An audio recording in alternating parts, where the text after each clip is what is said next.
سكت عشان مفيش حاجة، خلاص خلصت فيك الحب، وكفاية هعيش وحموت معاك.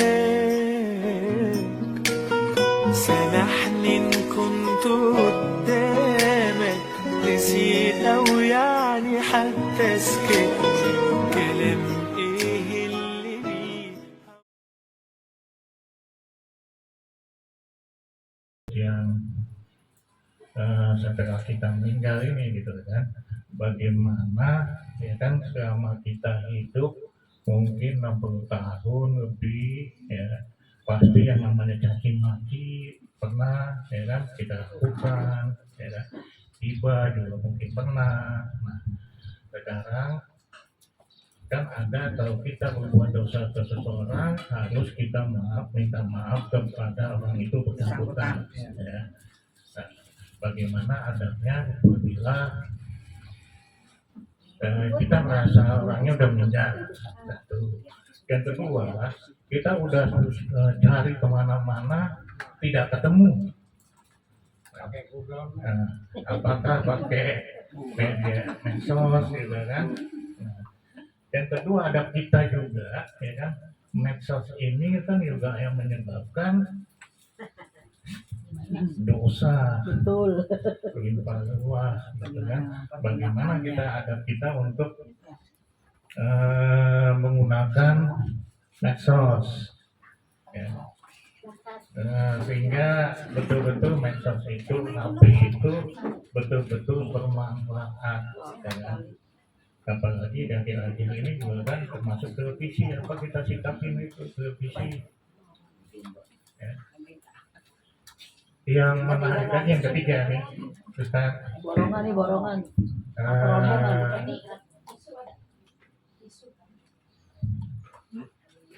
Mohon maaf Ustaz, nggak jadi kan? Takut saya di luar ini jadi dosa saya mengenai anaknya Ibrahim, anak putranya Nabi Muhammad yang beda. Ya. Takut penafsirannya beda-beda. Jadi ya, di cancel aja. Banyak kalau Ustaz lupa tuh. Ya, pertanyaan yang pertama tentang kezaliman yang kita lakukan kepada orang lain ternyata nggak ketemu atau bahkan sudah meninggal. Maka kalau masih hidup dulu ada istilah minta halal, fal yatahalal. Ya, hadisnya Nabi Shallallahu Alaihi Wasallam bersabda, "Man kanat mazlamatun li akhihi min irdihi aw syai'." Ketika seorang melakukan kezaliman kepada saudaranya berupa kehormatan atau apapun berupa kezaliman, maka minta halal darinya. Yang minta dihalalkan. Kalau bahasa kita minta maaf, tapi bahasa Islamnya minta halal. Kalau masih ketemu, kalau nggak ketemu gimana? Nah ini menjadi sesuatu yang kemudian harus kita bersiap. Kalau memang ternyata nggak ketemu, maka bersiap untuk menghadapi kenyataan kita akan berjumpa dan kemudian saling mendebat, saling menuntut hadis. Bagaimana hadis? Pahalanya diambil di daerah. Kalau kita minta maaf, kan sudah meninggal orangnya. kita sudah tobat. Kemudian itu antara kita dengan Allah Subhanahu wa Ta'ala. Kalau dengan orang yang bersangkutan, maka kemudian kita harus bersiap. Pernah mukul, ya kita harus bersiap. Pahala kita diambil atau dosa dia diserahkan kepada kita. Itu adalah sesuatu yang kita harus bersiap. Nah, kemudian kata Wida, berarti bersiap agar memperbanyak menabung pahala. Buat nebus ya. Tapi kalau kita melakukan kebaikan, ada kalanya keikhlasan kita menciderai sehingga kemudian gagal ikhlas, ingin dipuji nggak dapat pahala. Ingat itu ya. Maka solusi yang lain, kalau beneran ternyata kita pernah melakukan kezoliman kepada teman namanya Fulan. Matani lah. Matani. Aja matani kan. Sedekah atas namanya. Harus sedekah atas namanya. Sedekah maksudnya? Kita sedekah Kan niatnya buat dia. atas nama orang yang sudah meninggal. Karena Ini kita zolimi. sepakat pahalanya bisa sampai. Dan kita berharap dengan itu nutupin pahala yang bakalan diambil dari kita. Menahan. Karena nanti pahala kita bakalan diambil ya di depan, kemudian diambil. Kita nabungnya seperti itu. Ya kalau yang seperti ini lebih kuat untuk diterimanya bahkan daripada kita sendiri infak sedekah atas nama kita. Nama orang meninggal tadi kita Iya. Yang pernah kita zolimi. Yang pernah kita zalimi, kita kemudian berinfak atas nama dia yang berharap ini Amin. Insya Allah. ya, ini sepakat ya. Kalau masih ketemu ya minta maaf. Kalau masih ketemu kalau masih ketemu minta maaf. Kalau nggak ketemu seperti itu Makanya manfaat silaturahmi gitu ya, Pak Ustadz ya. Saling memaafkan. kan akhirnya ketemu. Tapi jangan kemudian sungkan nyimpen, kemudian sungkan nggak mau minta maaf padahal udah ketemu, nunggu ntar aja nggak boleh. Tunggu lebaran. Ya. Tunggu lebaran. Maafin. Minta maaf kagak, minta duit malah. wajar itu mah. Sisi yang lain, kayaknya dulu pernah sudah saya sampaikan, ya bahwasanya ada hal yang luar biasa ketika kita berjumpa di sini. Ya, kita nggak tahu siapa yang langsung masuk surga, siapa yang kepleset masuk neraka.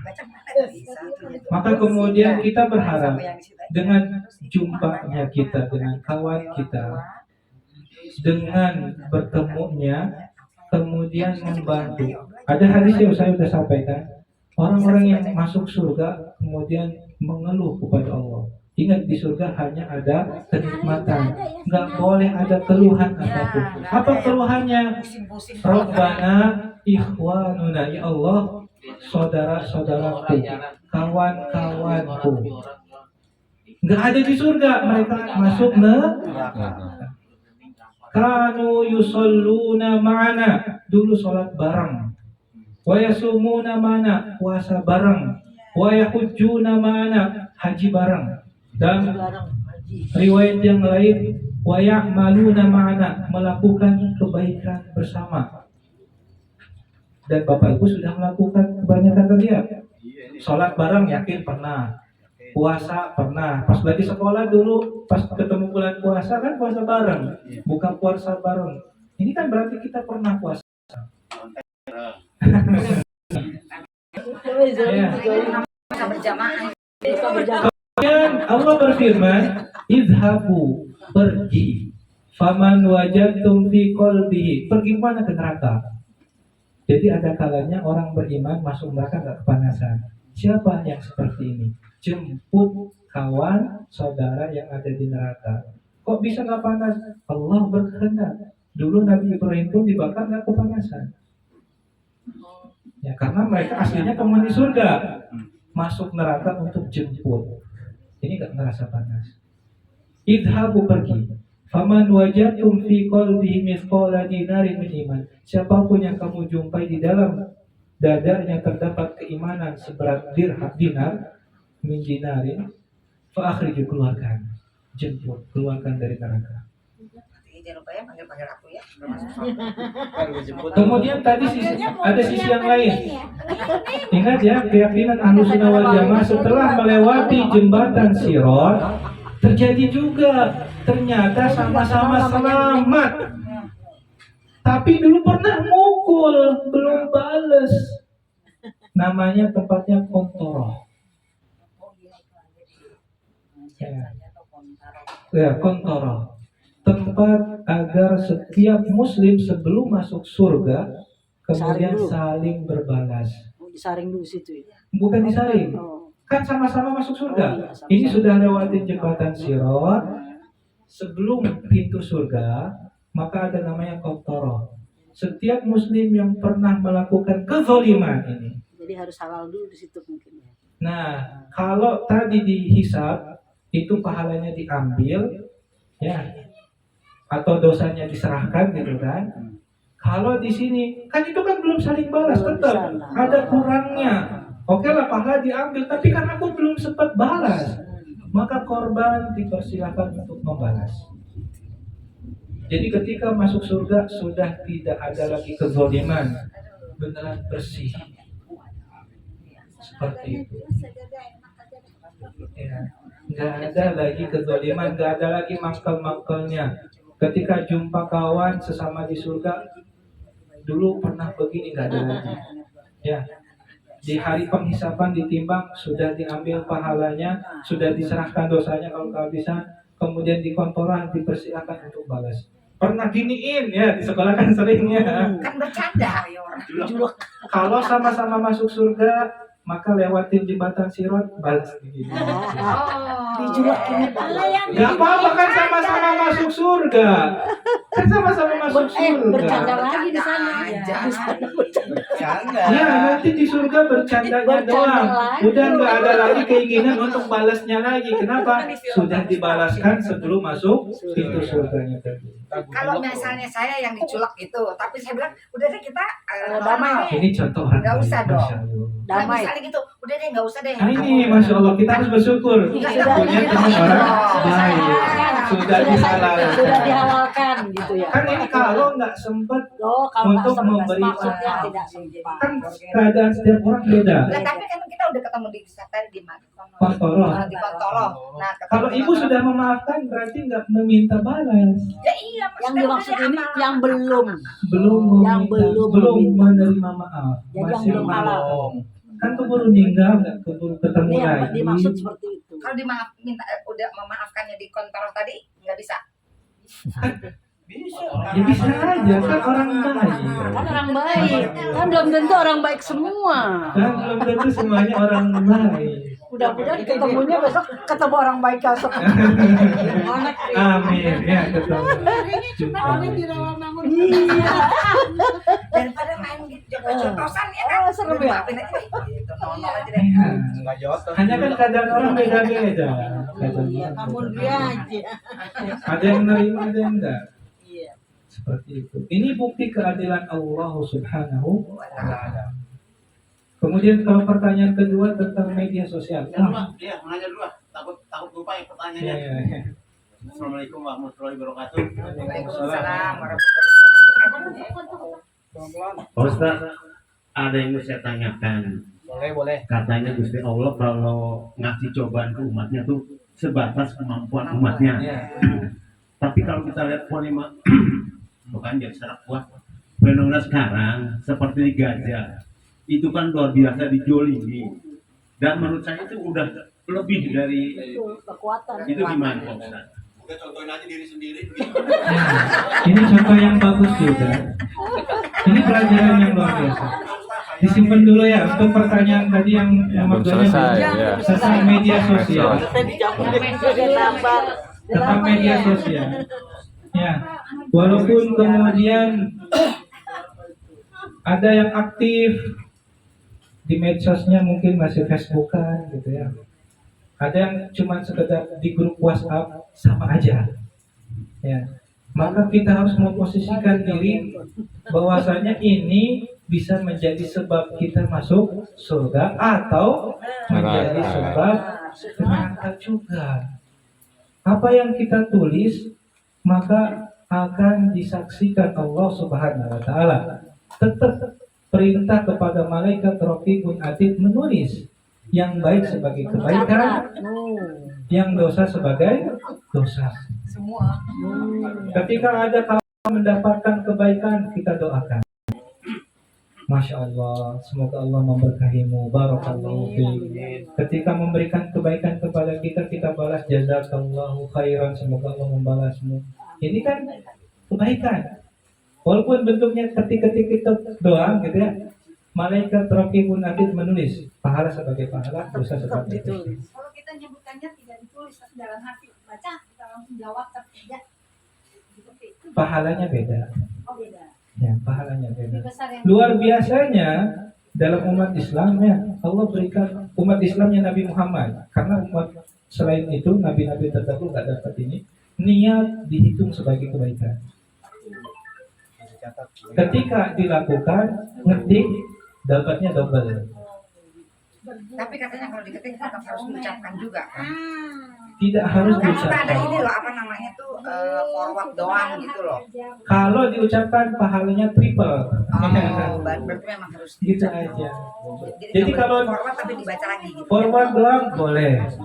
Kalau kemudian diucapkan pahalanya lebih besar. Allah Maha Adil kok, tenang aja. Ya. Nggak bakalan kekurangan atau tertukar. Kalau cuma nulis doang, baca doang,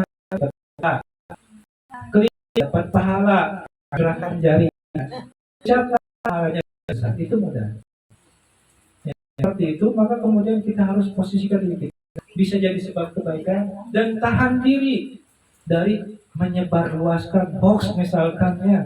Ada kalanya kan ternyata berisi tentang dosa, berita bohong. Yang hoax nih, ya. Maaf ya, nanya dulu sedikit. Kadang-kadang kan suka ngirimin itu tuh kopi, hoax itu. Malah bener. Kopi kan ada. Kopi, gelas kopi. Mengingatkan Gelas supaya kopi. Iya dimakan. Tuh Rino. Kopi habis. Si Rino yang ngirim. Manas-manasin orang. ini dalam rangka bercanda atau ngingetin waktunya ngopi. Itu aja marah.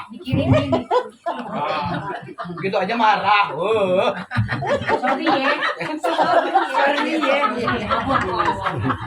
Kemudian berikutnya yang tadi pertanyaan tentang saudara kita kaum muslimin yang ada di Palestina. Juga sama, ini sikap kita menghadapi cobaan ujian. Bahwasanya nyata, kita pun ada kalanya ternyata mempersulit diri sendiri. Mempersulit diri sendiri. Oke, kita bahas dulu tentang kaum muslimin yang ada di Palestina. Ketika kaum muslimin lemah, tidak bersatu. Seharusnya kaum muslimin bersatu melawan Yahudi, tapi ternyata itu tidak terjadi. Ya, seharusnya itu, tapi itu tidak terjadi. Kemudian kaum muslimin yang tinggal di Palestina, ketika dalam kenyataannya mereka lemah, nggak boleh punya senjata. Orang Yahudinya, tentaranya megang senjata, jedar-jedar, kemudian nembak sembarangan, ngirim pesawat, ngebom sembarangan. Maka dengan perbedaan kekuatan yang sangat besar, harusnya hijrah. Harusnya hijrah. Hijrah orang Palestina. Kan nomor satu, harusnya kaum muslimin bersatu. Kaum muslimin bukan Palestina doang, seluruh dunia bersatu untuk menyerang Yahudi, dan ini tidak terjadi, tidak bersatu, tidak kompak. 25.000. Tapi memang mau nyampe emang. Nah, kemudian yang lebih baik harusnya hijrah. Nabi Muhammad SAW lahir di kota Mekah. Terusir atau pilihan sendiri? Terusir, dizolimi, bahkan para sahabat dirampas hartanya depan rumah yang ditinggalkan disita sama orang kafir Quraisy. Apa yang harus dilakukan? Maka mencontoh apa yang dilakukan Nabi Muhammad SAW. Ada kalanya kehidupan tidak harus sesuai dengan keinginan kita. Ada kalanya terang-terangan kezaliman terjadi di hadapan kita. Nabi dizalimi, iya. Sahabat dizalimi, jelas. Apa yang kemudian dilakukan Nabi? Hijrah.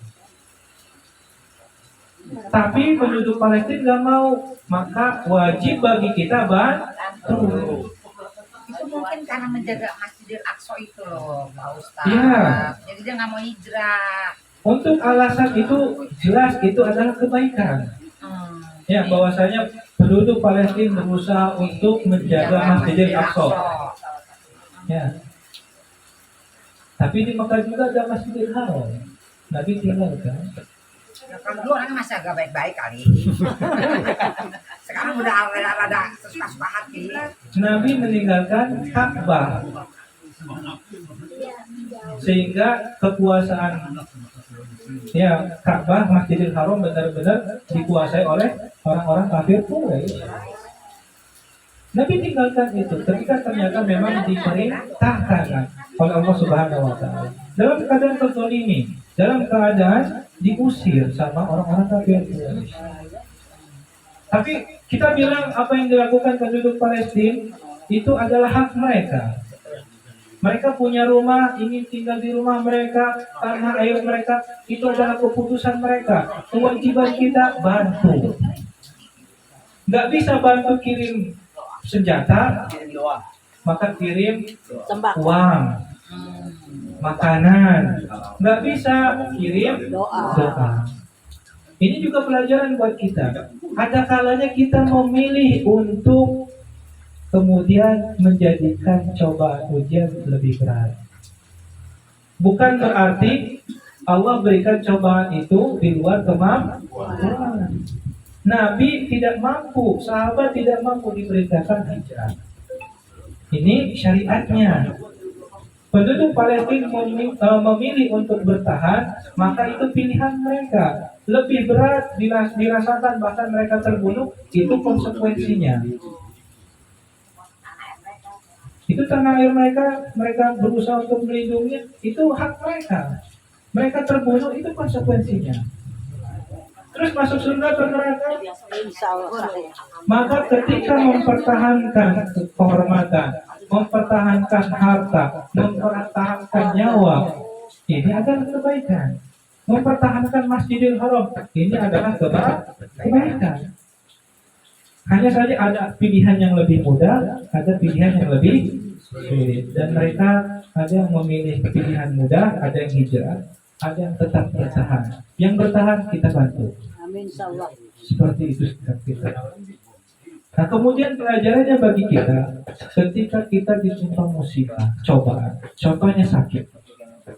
Ada kalanya kita kemudian akhirnya memilih untuk lebih sakit lagi, lebih berat lagi daripada cobaan yang sesungguhnya.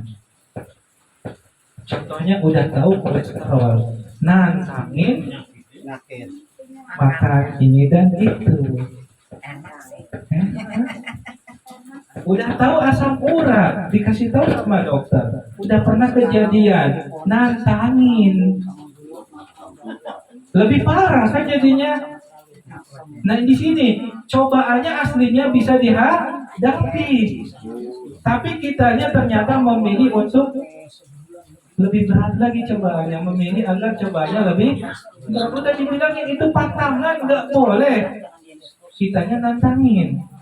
Ketika sakitnya lebih berat, baru ngeluh. Berarti siapa yang salah? Kitanya. Kadang-kadang kan semua orang begitu. Oh, aku masih sayang gitu.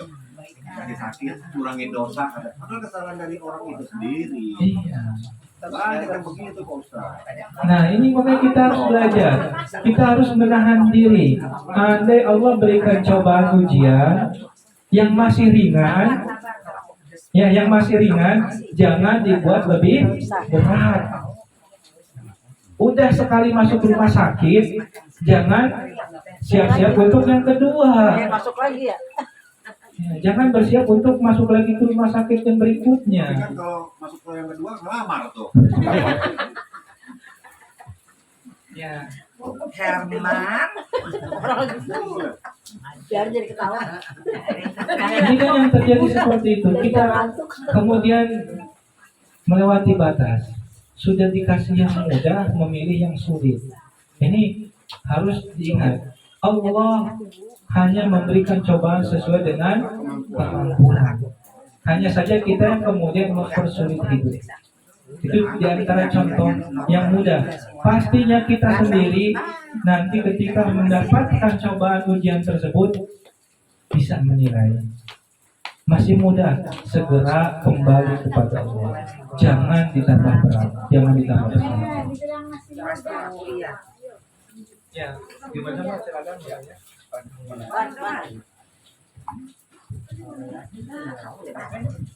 Assalamualaikum warahmatullahi wabarakatuh. Akhir-akhir ini kalian sering debat di televisi masalah capres dan cawapres. Lagi musimnya. Mereka saling menghujat, menghina, itu Pak berdosa apa nggak tahu itu. Capek tadi. Saling menjelekan lah dalam hal debat Orang mau capres. menang gimana? Menang, tapi kan jelek-jelekin nggak boleh. Nah, ini debat lagi nih. Kayaknya Nggak usah nanya. kayaknya akhirnya kita yang berdebat.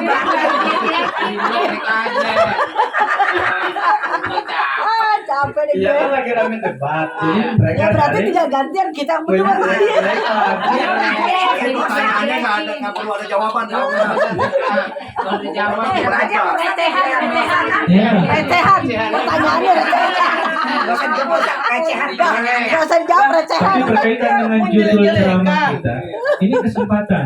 Kalau ternyata Bapak Ibu ternyata pas saat itu lagi nonton bareng, Nobar. nobar.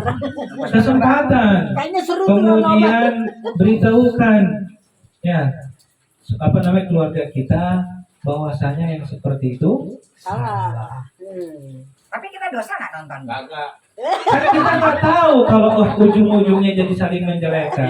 Kan tahunya debat, bukan menjelek-jelekan. Ternyata ketika menjelek-jelekan, Baru nah ini komen. tugas Komen. kita. Kita kasih tahu itu salah.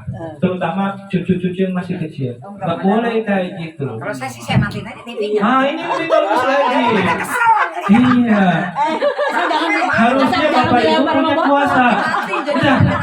Begitu baru 2 menit udah mulai jelek-jelekin 10 menit dah matiin aja. Asal jangan dilempar pakai botol aja.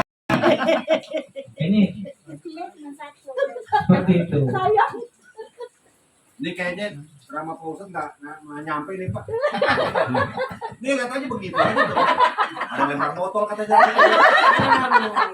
Jangan dijawab Pak Ustadz. Recehan. Resep nih kayaknya resep nih ini. Kayak gitu dulu pelecehan dulu.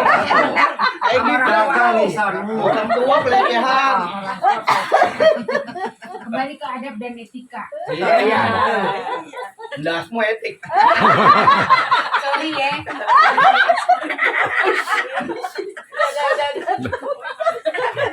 Gak ada yang gemoy di sini.